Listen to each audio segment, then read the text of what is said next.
Okay, so I'm going to expand on this in a little bit different direction, talking about some recent advances in cellular immunotherapy. Hopefully this is working here. Oh, I have to put it in something mode. Do I? No, it is up there. Doesn't want to move. Use slideshow. Does that work? There we go. All right, that should go. Thanks. I got it. Okay, just in terms of disclosure, I have research funding and consult for Fate Therapeutics. So as I mentioned, there's what we're trying to cover here this morning is different cell options for immuno-oncology. And really, you know, with the first talk with Dr. Brunstein's talk for bone marrow transplant, these are primarily used for, almost exclusively used for hematologic malignancies. Allogeneic transplant is mostly used for leukemia, both AML and ALL. But we know that these therapies, all those patients I talked about, are really only effective or mostly effective if those patients are already in remission. Even though they're in remission, we know with these high-risk diseases, with AML or ALL, that they have high chance to relapse, even with a transplant. Without a transplant, they would inevitably relapse and would die from that. One of the issues is for those patients who cannot get in remission with current therapies, primarily chemotherapy, but now some cell-based therapies, what are the ways that we can get patients to relapse or potentially even treat and cure the patient without going to transplant? So these are some of the options that we talked about. And for my talk, I want to focus on these natural killer cells. So again, I think at these meetings we've heard a lot about the T cell world, and T-CARs is a big area and obviously rapidly developing. I think NK cells have been a little less well discussed, and we'll try and cover that in the next few minutes. So just if you don't remember your immunology background, natural killer cells represent about 10 to 15% of the lymphocytes in your blood. They're large granular lymphocytes, which is shown here. They're marked by a specific phenotype. They're CD56 positive and CD3 negative, which is here, as opposed to T cells, which are CD3 positive. There is a population of so-called NKT cells, which express both CD56 and CD3. We're not going to be talking about that today. NK cells are known to be part of your innate immune system. They kill certain tumor cells and virally infected cells. They kill hematologic malignancies better than solid tumors, though there is some activity there. And they primarily kill, or best kill, herpes group viruses, HSV, CMV, EBV, though there may be activity against other viruses. And we and others, for example, have looked at activity against HIV and other infections. But these are thought to be part of the normal innate immune response. They get activated and can provide antiviral activity before your adaptive immune cells become activated, before those T cells or B cells become activated. So this is the phenotype that I mentioned. So these were first characterized in the 1970s. This is a figure, unfortunately, doesn't reproduce that well. This is from a recent review from another group, unfortunately don't have the author, of clinical trials using allogeneic NK cells. So again, we've learned, as I've explained, or as I'll explain, that we can take these NK cells from a donor, and because these, I think I may have, well, we'll cover how they work, but I left out this part, so that importantly, they kill targets without HLA restriction and without prior sensitization. So unlike T cells, which require self-HLA, and they get different stimulatory signals to become activated, NK cells can kill allogeneic targets. So my NK cells can kill your tumor cells. So this property has allowed us to now do clinical trials using allogeneic NK cells to treat certain diseases, mostly hematologic malignancies. This, again, fortunately doesn't, and we'll go through some of these options. Most of these use haploidentical NK cells from peripheral blood of donors, which we'll talk about. Some use a cell line called NK92, which is an NK tumor cell line that does have some activity. As I'll explain at the end, it does have to be irradiated before it is given to the patient. There are groups now doing trials with actually cord blood-derived NK cells and potentially other populations.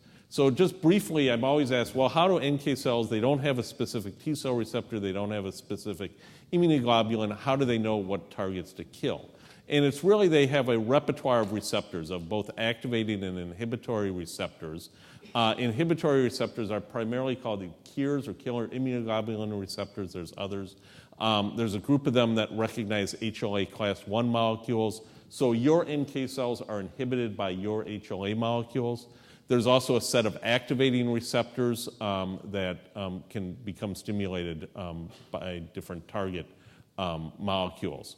So, for example, some tumor cells lose HLA or class 1 expression.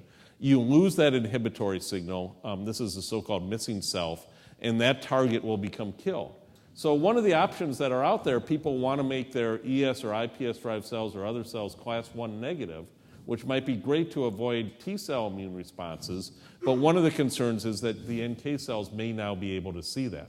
But it's not a simple binary effect. You also need to have the right activating signals. So if you don't have that stimulation, you still may not recognize or kill a class 1 deficient tumor.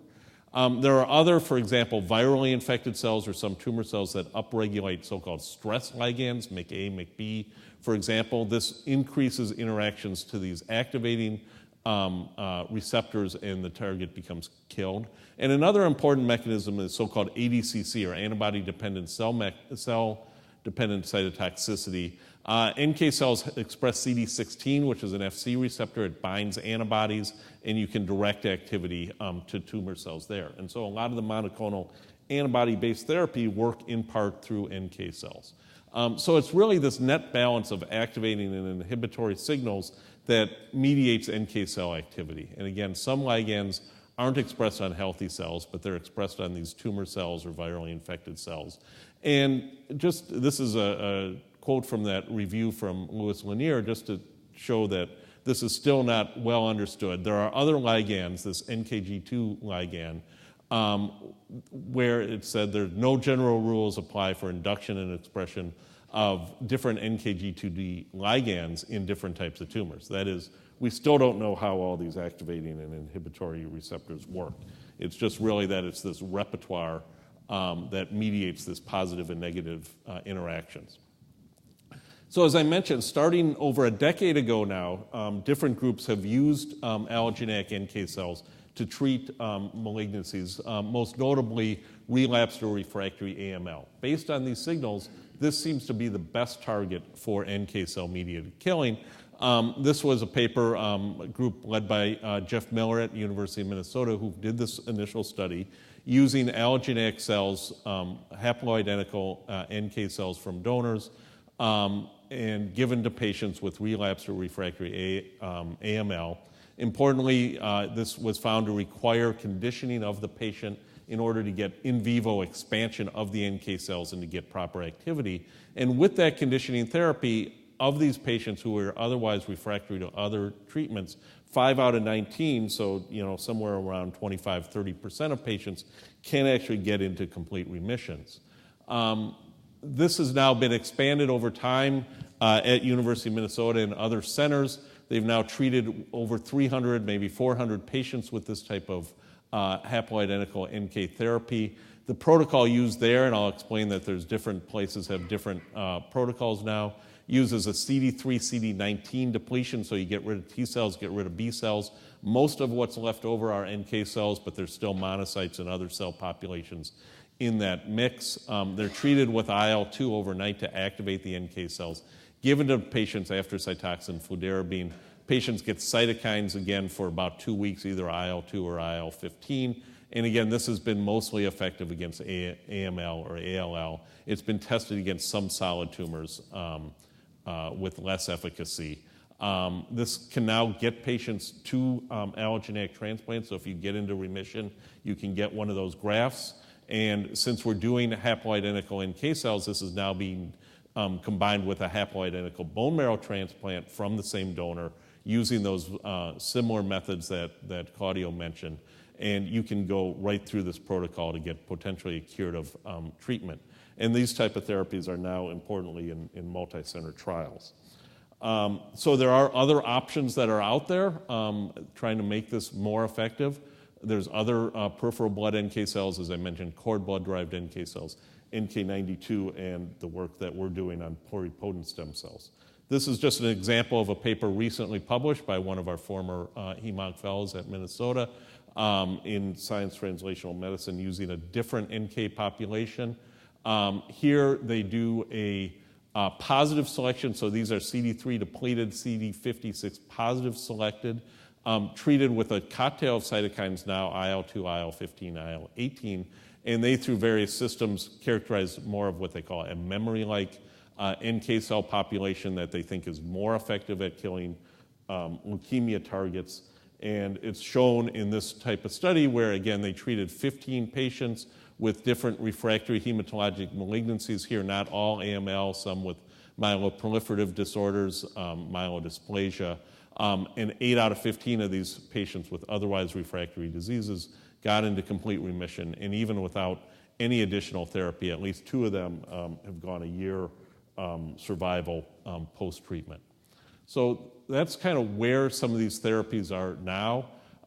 Again, using these peripheral blood NK cells, they're effective against AML for some patients. Some of them can get to a curative bone marrow transplant. They're generally well tolerated. I'm always asked, well, do patients get the cytokine storm that the T-CAR patients get? And they really don't.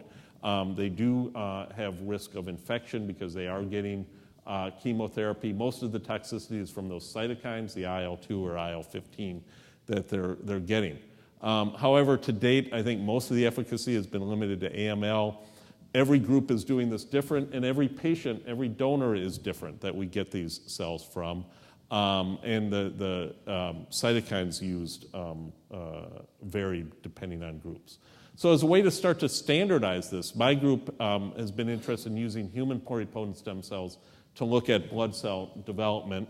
We've all heard about this. We can go through different systems. I'm not going to talk about development of hematopoietic stem cells, though that's very relevant after Claudio's talk.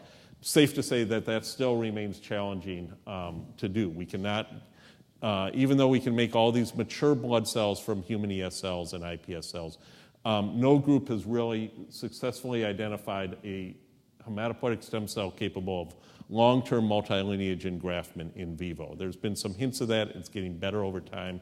That's a whole nother talk. What I'm going to focus on now is how we can use that system to look at NK cell development, and I'll cover this briefly because a lot of this is published. We've gone through a couple permutations of this system. Our initial so-called old-fashioned way is to use the undifferentiated cells. We used a bone marrow-derived stromal cell line to differentiate these into hematopoietic progenitor cells characterized by CD34 or CD45 positive cells. We would sort those out, put them on a different stromal line with a cocktail of cytokines, and we would get very nice NK cells, as we'll show. As that became successful, we wanted to make this a more defined system and potentially suitable for scale up into clinical trials. We changed to a so-called SPIN-EB or embryoid body system developed by Andrew Elefante's group. 3,000 cells per well, 96 well plates, serum-free, stroma-free conditions. You get these, again, what were called embryoid bodies. They're really hematopoietic organoids. They contain not only hematopoietic progenitor cells, quite a higher number now, sometimes up to 50% hematopoietic progenitor cells. They also contain endothelial cells and mesenchymal cells. We can just take the whole population now without additional xenogenic stromal cells, put it on a plate, again with a cocktail of cytokines, and we get NK cells to proliferate quite nicely. So we've done this. This just shows phenotype of cells. Again, they're 56 positive. These are the different, a few of the different activating and inhibitory receptors that I mentioned. We can do this from peripheral blood NK cells, cord blood NK cells, 2 different ES cell lines, 3 different iPS cell lines, and they all work more or less the same. There's some variability actually at that hematopoietic progenitor stage. Some seem to be more efficient than others, but once you get the progenitors, they'll all make NK cells in this system. So then we wanted to see if they not only look like NK cells, do they work like NK cells, do they kill tumor cell lines? These are just in vitro cytotoxicity assays against erythroid leukemia cell line, breast cancer cell line, prostate, and some other tumors. In this case, comparing when we were first doing this from ES cells compared to cord blood derived NK cells, and they all killed. As you can see that the ES-derived NK cells seem to kill a bit better than the cord blood in a lot of these systems.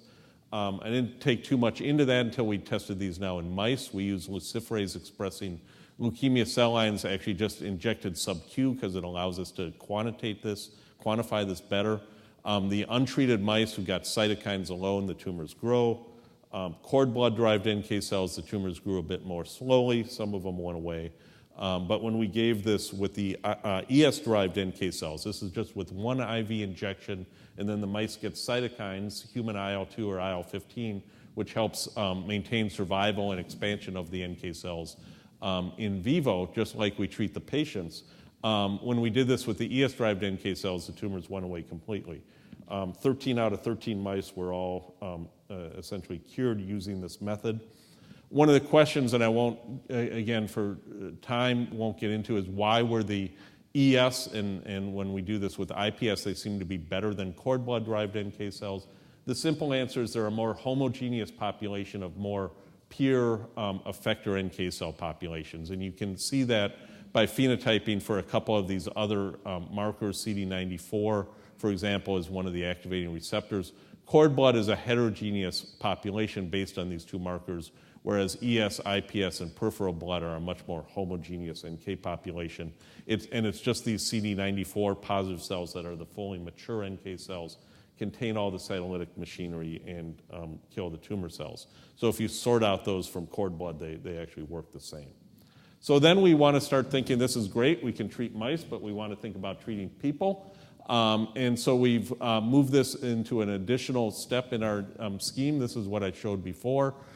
We do SPIN-EBs, we make NK cells. We can now expand these using so-called artificial antigen presenting cells. These are from Dean Lee and Lawrence Cooper, who were at MD Anderson. Dean Lee is now at Ohio State. Lawrence Cooper is now in industry. These are engineered IL-21 expressing K562 cells. They express some other NK activating ligands. You can irradiate them, use them to spike your culture with IL-2 once a week, and you can really expand these NK cells almost indefinitely. We can get several logs more expansion. And so if we want to think about treating patients, again, patients' doses are typically in patient-based or weight-based doses. So we want about 10 to the 6th to 10 to the 7th NK cells per kilo. So maybe 10 to the 8th, 10 to the 9th NK cells per patient for clinical use. And if you do the math, if you just start with 1 million undifferentiated pluripotent stem cells, which is one well in a 6-well plate, you get 20% progenitor cells. You can expand those into NK cells. You can use the APCs to easily get 10 to the 9th, 10 to the 10th NK cells just from that one well. So that's enough to treat, anywhere from 1 to 10 or maybe more patients from that limited number of cells. So we can really start to think about translating this into a clinical therapy that we're going to be working on doing that here. We also want to use this as a platform to not just make regular NK cells, but can we make them better? Can we use the pluripotent stem cell technology to engineer in things, for example, CARs, chimeric antigen receptors, the same things being used for T cells? Can we put these into these pluripotent stem cells and make CAR-expressing NK cells or super NK cells to potentially target some of the more refractory tumors? So this is the model. Again, currently T cell CARs have to be done on a patient-specific basis. They collect the patient's T cells, they engineer them typically with retro or lentivirus and give them back to the patient. Here again, we are able to use the undifferentiated pluripotent stem cell, express a CAR construct, differentiate it into NK cells, and use that to target the tumors. And I'll tell you, we're doing this with NK cells in this system because it's just much more efficient to make NK cells than T cells in this model, though other groups are working on similar strategies for T cells. What the patient matching and requirements there will be, I think, is a little less clear. So we could look at some more refractory tumors, and again, we can do this starting with a more homogeneous starting population that you can characterize in various ways. So this is a so-called third-generation CAR construct that we got from Carl June's group. We have a version that expresses anti-CD19, which is on the B-cell leukemias, lymphomas, mesothelin, which is on a number of solid tumors. In this case, with the signaling molecules CD28, 4-1BB, CD3 zeta, and a way to track these cells. This just shows we can make CAR-expressing NK cells. They express CD56. They express the CAR. And just as an early study, if we do this from iPS-derived NK cells, they don't kill this B-cell leukemia cell line well. Ones that express the CD19 CAR kills it quite well. Same thing with the ES-derived NK cells kill quite well. We're now testing these into mice and try to develop these therapies in that manner. The other thing we're trying to do, as I mentioned, we just took these existing T-cell CARs that express T-cell signaling domains, which do work in NK cells, but we want to see, because NK cells do have their own signaling modalities, can we potentially make NK-specific CARs and test them in this system? And so we've started along this road here. There's different transmembrane domains that are NK-specific, different signaling molecules that are NK-specific. We can mix and match these in different ways. We have about a dozen different constructs that we've tested, and we're just testing these initially using actually these NK92 cell lines. Our control cell line is another group's effector population, but these actually don't kill the unmodified K562. This is a mistake. In this case, NK92s don't kill these tumor cells well, but if you express mesothelin on them, certain CAR constructs can kill better, and we can start to characterize these more, and we're putting these into our ES or IPS system to see if we can make better targeted NK cells for these more resistant tumors. We can think about other modifications. We can improve expression of CD16, which mediates ADCC, as I mentioned. We can think about adding in cytokines or other molecules to potentially enhance the function, and again, really with the goal to move these into clinical trials. This is, as most people probably know, but just to make sure everybody's on the same page, as far as using human ES cells or IPS cells for clinical trials, these are in clinical trials now. Geron, now Asterias, using ES-derived oligodendrocytes, different therapies for retinal diseases. The Japanese group doing iPS-derived cells for retinal disease. Cardiomyocytes, and I wasn't even aware until Jean mentioned that group in Australia doing trials as well with iPS-derived cells, ES-derived cells. Parthenogenetic ES cells. Okay. So just the last slide, as far as the NK therapies, as I mentioned, there are different options. So NK92 is being developed as a possible therapy. This is an NK cell tumor cell line. It's karyotypically abnormal. It grows like weeds. It's easy to genetically modify. You can potentially scale this up, give multiple doses, but these have to be irradiated before they're given to patients. And that dramatically limits the in vivo expansion of these cells. You can overcome that potentially by giving multiple doses, but I think the jury is still out about how well irradiated cells will use, though they are trying to genetically modify these as well. Peripheral blood NK cells, which have been used, as I mentioned, for over a decade, are relatively easy to collect. We know that they expand well in vivo. They have a good clinical track record. However, again, these are patient-specific therapies, different for every patient and donor. NK cells, primary NK cells, are actually challenging to genetically modify, more challenging than T cells, and these are just a one-off dose when they do get them. We think that these ES or iPS-derived NK cells fit the sweet spot in these therapies. They're homogeneous, they're easy to expand, we can genetically modify them potentially multiple times, we can potentially give multiple doses to the same patient. We don't need to irradiate them. The main downside is, we have to manufacture these cells, which is a little more complicated. So I'll just stop there. This is the group that when I left Minnesota about a year ago now, almost a year ago, still a little bit of snow on the ground. People who did this NK cell work really started by graduate students Peter Wohl and David Knorr, continued by David Hermanson. Robert Blum and Ethan Lee were the intrepid souls who joined me here in San Diego, where we've now moved and trying to get this up and running here. So I'll stop there. We're actually using a lot more time than anticipated. Again, if there's questions, I can take one now, or we'll see how we're doing at the end. Thank you.